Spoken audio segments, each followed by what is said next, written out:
কথা। সো আমরা আজকে এক্সপ্লেনেশনগুলো নিয়ে আলোচনা করব, আর যখন আমরা ব্রিফ কোশ্চেন নিয়ে আলোচনা করব তখন আমরা শর্ট কোশ্চেনগুলো নিয়ে আলোচনা করব, শর্ট নোটগুলো। আর আজকে ক্লাস সংক্ষিপ্ত করব, পাশাপাশি তোমাদের ইএলটির যেই সাজেশনটা বাকি আছে ওই সাজেশনটা করে দেবো। করাই আছে, জাস্ট ওটা টাইপ করতে হবে। তোমাদের এখানে কার কার ইএলটি আছে? সবারই নাকি? জি স্যার, ইএলটি আছে আমার। আচ্ছা, ইএলটির সাজেশনটা করা আছে, জাস্ট টাইপ করে ওইটা দিয়ে দেবো। তো ঠিক আছে, চলো দেখি আমরা এক্সপ্লেনেশনগুলো নিয়ে আলোচনা করি। আমি আলোচনা করছি হচ্ছে তোমাদের স্টাডি গাইড যেটা আছে ফ্রেন্ডস পাবলিকেশনের, সেখান থেকে।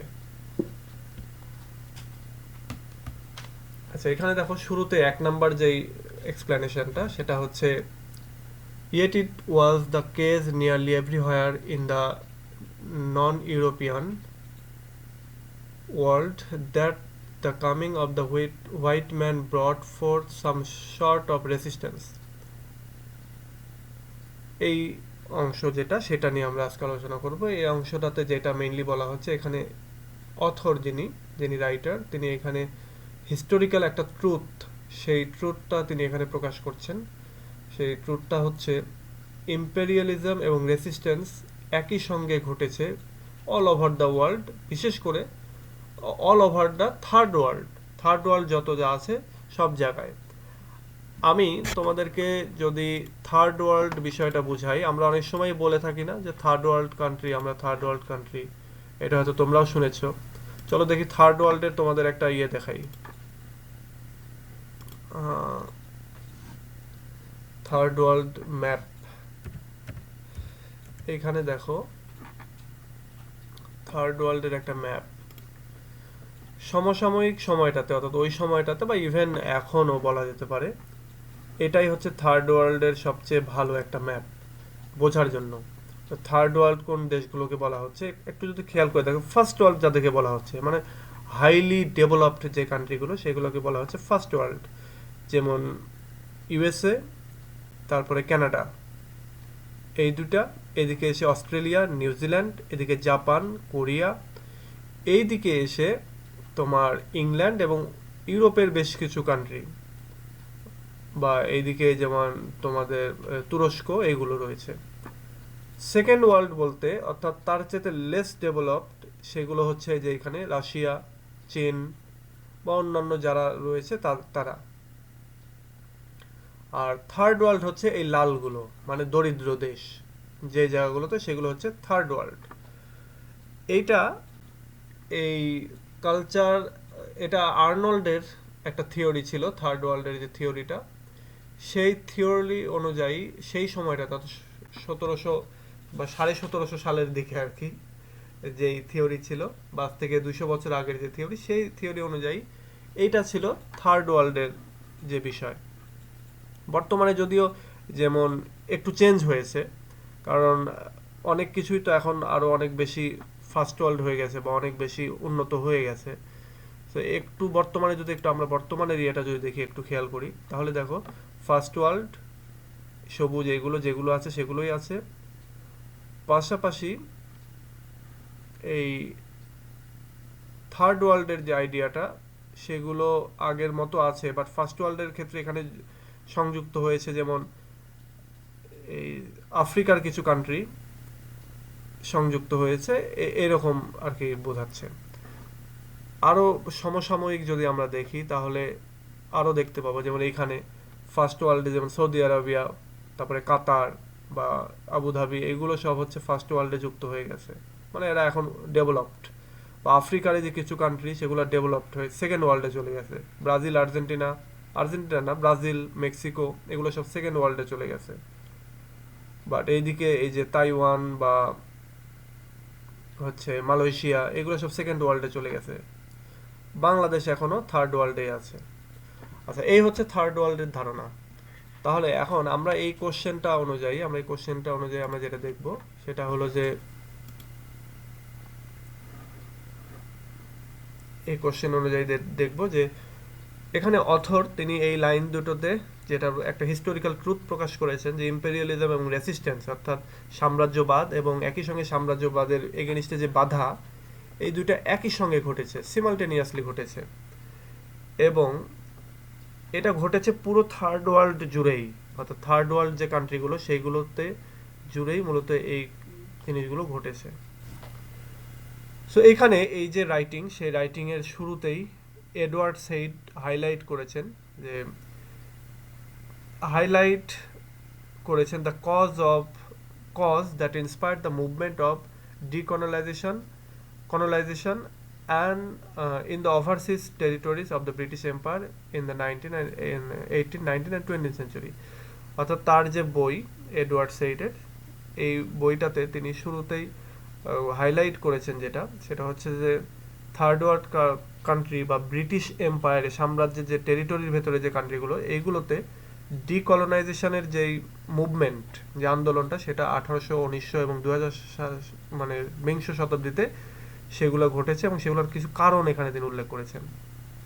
তিনি বলছেন যে in the past the learned western observation on the colonies in Africa, Asia and Europe were in favor of the imperialistic rule in those regions।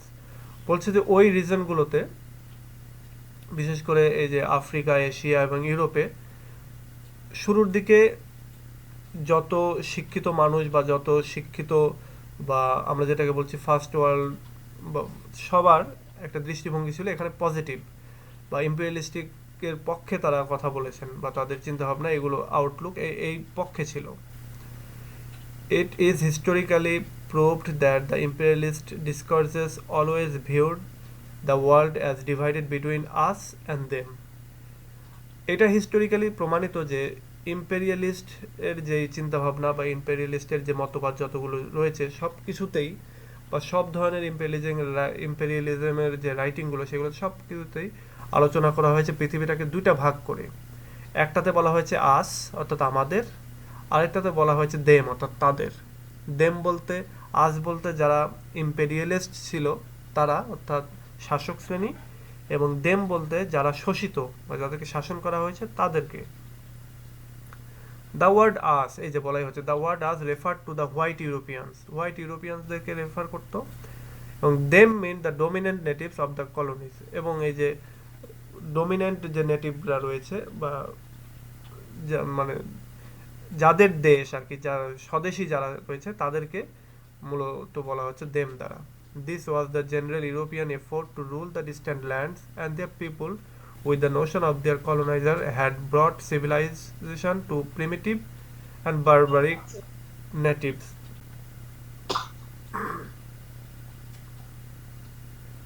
আচ্ছা, এই যে এইভাবে আলাদা করেছেন, এটা ছিল একটা ইউরোপিয়ানদের এফোর্ট, এবং যে এফোর্টের মাধ্যমে তারা দূরবর্তী ল্যান্ডগুলোকে এবং তাদের লোকদেরকে তারা শাসন করেছে এই দুইটা নোশন বা এই দুইটা ধারণার মাধ্যমে, বা এই ধারণার মাধ্যমে যে কলোনাইজাররা মূলত এসেছে এই সাধারণ মানুষদেরকে সিভিলাইজ করার জন্য, মানে সভ্য বানানোর জন্য। তাদের যে বর্বর অবস্থা বা প্রিমিটিভ আদিম অবস্থা, সেই আদিম অবস্থা থেকে তাদের উন্নতির জন্য তারা এসেছে। They were also given the idea that they were destined to be dominated and ruled and punished if they disobeyed or become rebellious। তারা এসেছে এবং এসে একটা আইডিয়া দিয়েছে স্থানীয় লোকজনদেরকে যে তারা এসেছে মূলত শাসন করার জন্য এবং শাস্তি দেওয়ার জন্য, যদি কেউ তাদের এগেনিস্টে বিদ্রোহী হয়ে ওঠে বা তাদেরকে অমান্য করে। Yet it was proved that dialectical relationship very quickly characterized the engagement of colonial subject with the emperor। কিন্তু এইটা খুব দ্রুতই প্রমাণিত হয় যে এই যে ন্যায্যতার যে রিলেশনশিপ, এটা খুব তাড়াতাড়ি characterised as engagement of colonial subject, অর্থাৎ এগুলো সব কিছুই কলোনিয়াল যে বিষয়বস্তু সেইগুলোরই মানে সেগুলোর দ্বারাই এঙ্গেজড হয়েছে, বা এগুলো সবসময়ের জন্য এম্পায়ার বা শাসনকর্তা যারা ছিলেন তাদের পক্ষে সবসময়ের জন্য কথা বলেছে। In fact resistance against empire was ever পারভেসিভ with the domain of imperialism since the coming of the white man. বলছে যে বস্তুত এই যে রেসিস্ট্যান্স বা এই যে প্রতিবন্ধকতা বা বাধা দেওয়ার যে চেষ্টা ইম্পেরিয়ালিস্টদের এগেনিস্টে, এটা বিস্তৃত লাভ করেছে পুরো ইম্পেরিয়ালিজমের যে রাজ্য বা যে টেরিটরি, সেই টেরিটরি জুড়েই ঠিক যখন থেকে হোয়াইট ম্যানরা এসেছে, ইউরোপিয়ানরা এসেছে, তখন থেকেই ব্রট fourth some short of resistance everywhere in the non European world. এবং কম বেশি সব জায়গাতেই নন ইউরোপিয়ান যে ওয়ার্ল্ডগুলি রয়েছে বা যে জায়গাগুলোতে শাসিত হয়েছে, সব জায়গাতেই এই রেসিস্ট্যান্সগুলো বা প্রতিবন্ধকতা বা বাধা দেওয়ার যে বিষয়টা, এটা কিন্তু ঘটেছে। Beside armed resistance, there were also cultural resistance in the third world, such as the 19th century Algeria, Ireland, and Indonesia, where cultural and political resistance aimed at the common goal of self-determination and national independence. বলছে যে সশস্ত্র যে বাধা বিপত্তি দেওয়া বা প্রতিবন্ধকতা তৈরি করা, এটার পাশাপাশি কালচারাল রেসিস্ট্যান্সও চলেছে এই থার্ড ওয়ার্ল্ড কান্ট্রিগুলোতে। বিশেষ করে 19th সেঞ্চুরিতে আলজেরিয়া, আয়ারল্যান্ড এবং ইন্দোনেশিয়াতে এইটা ঘটেছে, এবং তাদের প্রত্যেকের সবারই এইম ছিল, একটা কমন এইম ছিল। সেই এইমটা ছিল তাদের সেলফ ডিটারমিনেশনের এইম এবং একই সঙ্গে ন্যাশনাল ইন্ডিপেন্ডেন্স, স্বাধীনতার যে এইম, অর্থাৎ ইম্পেরিয়ালিজমের হাত থেকে মুক্তি পাওয়ার যে লক্ষ্য, সেই লক্ষ্যে তারা এই কাজগুলো করেছেন। এখানে মূলত রাইটার শো করেছেন an active resistance grows out of the imperial culture into the movement of for freedom in a colonized country। এখানে মূলত রাইটার দেখিয়েছেন যে একটা অ্যাক্টিভ রেসিস্ট্যান্স বা প্রতিবন্ধকতা গ্রো করেছে এই ইম্পেরিয়াল কালচারের ভেতর থেকেই, এবং into a movement of freedom, এবং এই কালচারের যে প্রতিবন্ধকতার যে মুভমেন্ট, এখান থেকে মূলত একটা ফ্রিডমের মুভমেন্টে এই মুভমেন্টগুলো ট্রান্সফর্ম করেছে আর কি, এটা বলছে। তাহলে আমরা যেটা জানতে পারলাম যে এই লাইন দুটার মাধ্যমে, যে যখন থেকেই এই আমাদের এই সাবকন্টিনেন্ট বা আরও যে জায়গাগুলোতে ব্রিটিশরা শাসন শুরু করেছে, ঠিক শুরু থেকেই এখানে তাদেরকে বাধা দেওয়ার যে প্রচেষ্টা আমরা করিনি তা কিন্তু না, আমরা কিন্তু এটা শুরু থেকেই করেছি। আমরা শুরু থেকে সশস্ত্র প্রতিবন্ধকতার তৈরি করার চেষ্টা করেছি, একই সঙ্গে আমরা কালচারাল যে প্রতিবন্ধকতা সেটাও তৈরি করার চেষ্টা করেছি, এবং সেই কালচারাল প্রতিবন্ধকতার মাধ্যমে একটা সময় আমরা যেটা করেছি যে আমাদের ভেতরে একটা ইন্ডিপেন্ডেন্সের যে চেতনা, সেটা মানে জেগে উঠেছে, এবং তার ফলশ্রুতিতে আমরা মুক্ত হতে মানে সক্ষম হয়েছি। ন্যাশনাল ইন্ডিপেন্ডেন্স যেটা, সেটা আমরা পেয়েছি। ওকে, এবার আমি আলোচনা করব হচ্ছে সেকেন্ড আরো একটা, সেটা অনেক বেশি গুরুত্বপূর্ণ আর কি। এখান থেকে আমি আমারে যদি বলো, আমি এখান থেকে দুইটা এক্সপ্লেনেশন, সেই দুইটা আমি ইম্পর্টেন্ট বলবো, এবং এই দুইটা এক্সপ্লেনেশন যদি তোমরা পড়ো তাহলে তোমাদের পুরো স্টোরিটাই কম বেশি, মানে এখানকার যে রাইটিংটা, সেই রাইটিংটাই কম বেশি জানা হয়ে যায়। এক হচ্ছে 2 নাম্বার, আরেকটা হচ্ছে 8 নাম্বার, এবং এই দুইটা ইম্পর্টেন্ট, যদি পরীক্ষায় দেয় তাহলে এই দুইটা দিতে পারে।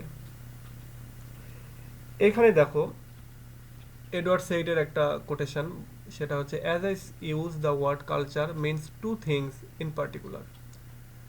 এখানে তিনি বলছেন যে কালচারকে তিনি দুইটা জিনিস বোঝাতে তিনি মূলত এখানে ইউজ করেছেন এই কালচার শব্দটা। কালচার এবং ইম্পেরিয়ালিজম যে রাইটিং, এই রাইটিংয়ে, এবং তিনি এখানে দুইটা ইন্টারপ্রিটেশন করেছেন বা দুইটা অর্থ করেছেন এই কালচার শব্দটার। তো এখানে তিনি যে ফার্স্ট যে হচ্ছে নোশনটা আমাদেরকে দিয়েছেন, সেটা হচ্ছে কালচার হলো is the aesthetic production of community and it's principal aim is to give pleasure. বলছে কালচার হচ্ছে একটা সমাজের বা একটা কমিউনিটির নান্দনিক একটা প্রোডাকশন, নান্দনিক বা সৌন্দর্যের যে বিষয়গুলো, সেইগুলোর একটা প্রোডাকশন বা সৌন্দর্যবিদ্যার একটা উৎপাদন বা প্রোডাকশন, যেগুলোর মেইন উদ্দেশ্যই হয়ে থাকে হচ্ছে মানুষকে আনন্দিত করা, প্লেজার দেওয়া। মানে কালচার বলতে কি, কালচারের তোমরা যদি নিজেরাও চিন্তা করো, কালচারের এলিমেন্টগুলো কি, ভাষা, তারপরে গান, সুর, সঙ্গীত, তারপরে পোশাক আশাক, খাওয়া দাওয়া, রীতিনীতি, বিহেভিয়ার, সব কিছু কালচারের অন্তর্ভুক্ত। সেই সব কিছুর সঙ্গে মানুষের প্লেজারটা রিলেটেড। সো এই জন্য বলা হচ্ছে যে প্রথমটা যে তিনি কালচার শব্দটাকে ইউজ করেছেন বা কালচারের নশাটা তিনি নিয়ে আসছেন, যেটার কে সংজ্ঞায়িত করছেন তিনি, যে এটা কমিউনিটির অ্যাস্থেটিকের একটা বিষয়। স্যার আসসালামু আলাইকুম। হ্যালো হ্যাঁ বলো। Sir, sorry for the interruption sir, মানে আমি ক্লাসে স্যার মানে থাকতে পারছি না স্যার, ক্লাসটা মানে রেকর্ডিং হচ্ছে তো স্যার? হ্যাঁ রেকর্ডিং হচ্ছে। আচ্ছা, সমস্যা নেই, সমস্যা নেই, রেকর্ডিং হচ্ছে, আমি শেয়ার করব।